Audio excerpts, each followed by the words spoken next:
Hannibal's defiance and the start of the Second Punic War. Hannibal Barca stood before the gathered warriors of Carthage, a man forged in the fires of hatred and betrayal.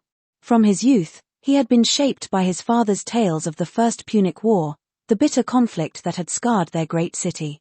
Carthage, once a beacon of trade and knowledge, had been forced to bow under the weight of Rome's demands, shackled by heavy penalties, its pride nearly extinguished. But Hannibal was not one to accept defeat. With every word from his father Hamilcar, the rage toward the Roman oppressors had grown, and now it burned in his veins like a fire that could not be quenched.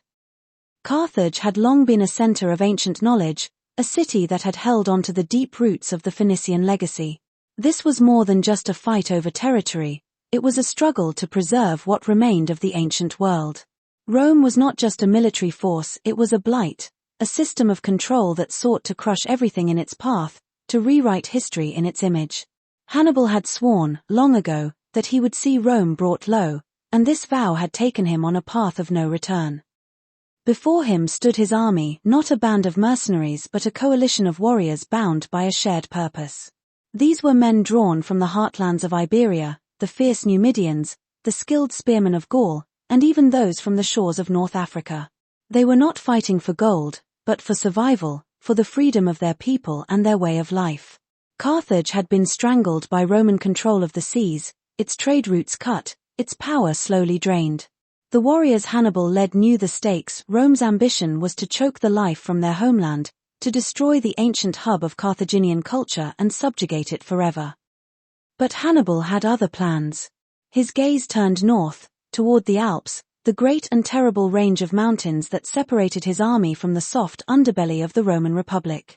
Rome believed the Alps were impassable, a natural fortress that no army could breach. They were wrong. Before the icy winds of the Alps, before the crossing into the heart of Italy, Hannibal faced the stone walls of Saguntum, a Roman ally that sat perched like a vulture upon the Iberian Peninsula. Rome had claimed protection over the city, a move that stabbed at Carthage's pride and control of its own territory.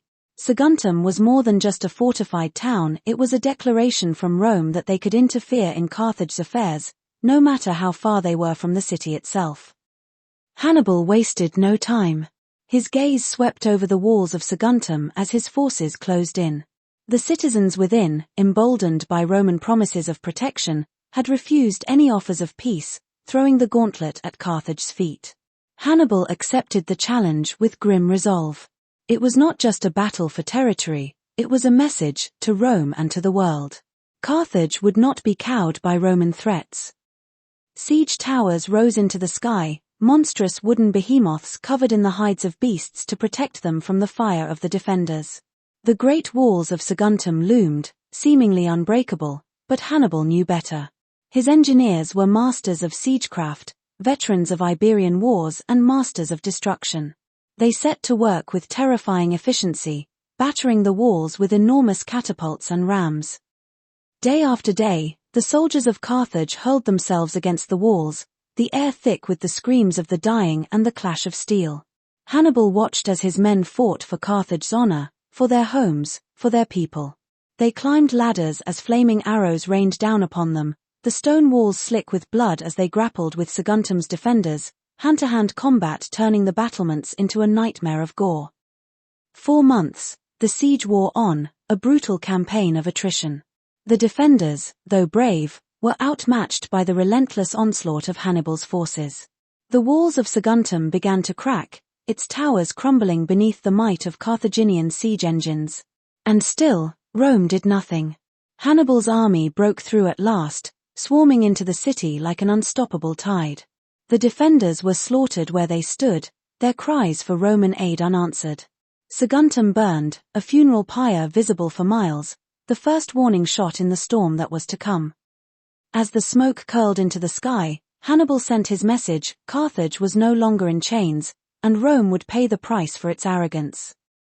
But Hannibal's mind was already turning northward. The conquest of Saguntum had lit the fires of war, and Rome, though silent, would not remain so for long.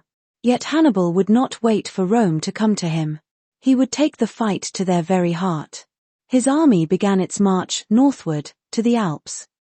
The journey through the Iberian plains was swift, but soon, the horizon darkened with the towering shapes of the Alps.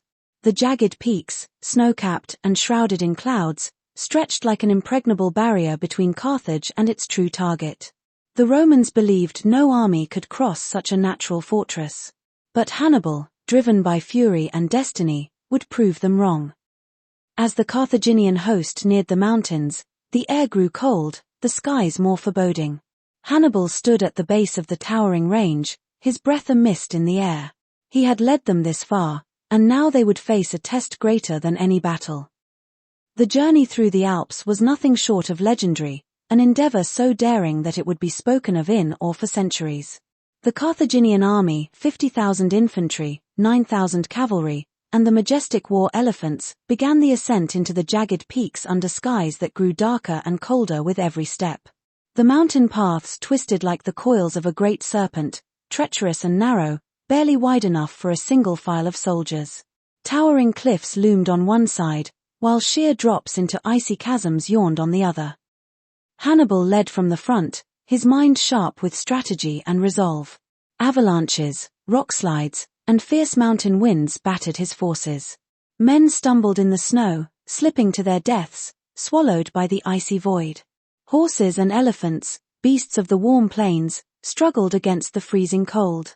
At times, it seemed the mountains themselves were alive, hungry for the blood of those who dared to challenge their might. Carthaginian engineers worked day and night, carving paths through the rock and clearing landslides that blocked the way.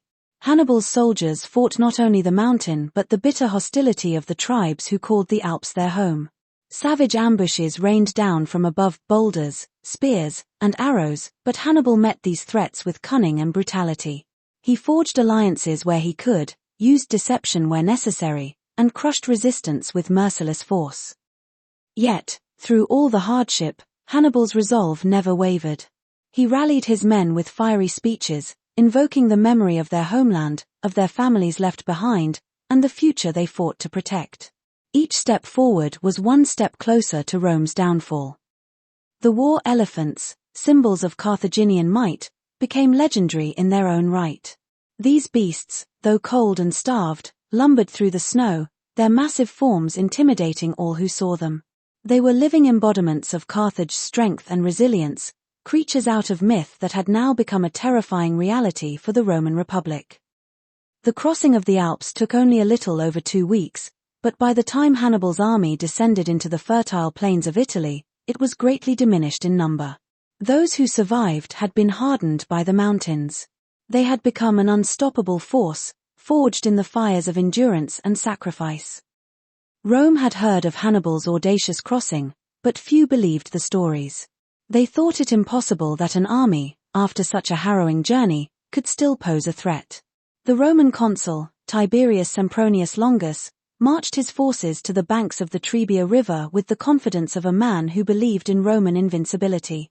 He had over 40,000 legionnaires at his back, soldiers trained in the art of war. What he did not understand was that Hannibal had not come to Italy to fight on Roman terms, he had come to reshape the very nature of war. As dawn broke over the icy waters of the Trebia, Hannibal executed his plan with ruthless precision. Knowing the Romans were eager for battle, he feigned weakness, drawing them into a trap. His cavalry, swift Numidian riders on horseback, harassed the Roman lines, goading them into crossing the freezing river. The Romans, hungry for a swift victory, charged across the water, the icy currents sapping their strength and morale. It was then that Hannibal revealed his true genius. Hidden among the marshes on the Roman flank was a force of Carthaginian infantry, waiting in silence. As the Romans pushed forward, Hannibal's cavalry wheeled around, attacking from the sides, while his hidden troops emerged from the reeds and struck like lightning. The Roman legions, cold, wet, and unprepared, found themselves trapped in a brutal pincer. The battlefield erupted into chaos. Hannibal's infantry surged forward with brutal efficiency, their spears and swords cutting through Roman ranks like scythes through wheat. The air was thick with the sounds of battle, the clash of steel, the screams of the wounded, the thunder of hooves as Hannibal's cavalry swept across the field. Roman soldiers, once confident in their strength, were now broken, crushed by the tactical brilliance of the Carthaginian general. Hannibal's war elephants charged into the fray, their massive forms plowing through Roman formations, their tusks goring and trampling all in their path.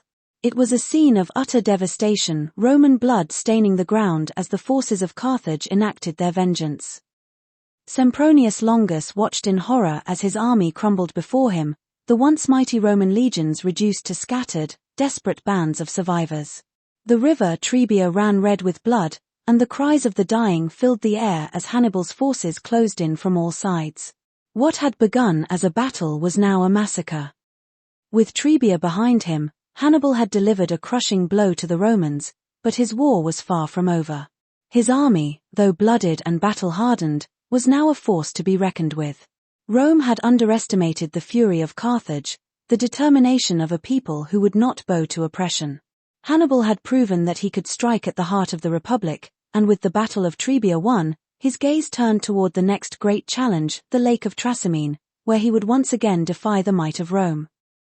Hannibal's march continued, each step taking him closer to his ultimate goal, the destruction of Rome, the liberation of Carthage, and the restoration of the ancient world that had been threatened by the rising tide of Roman ambition. The storm was only just beginning.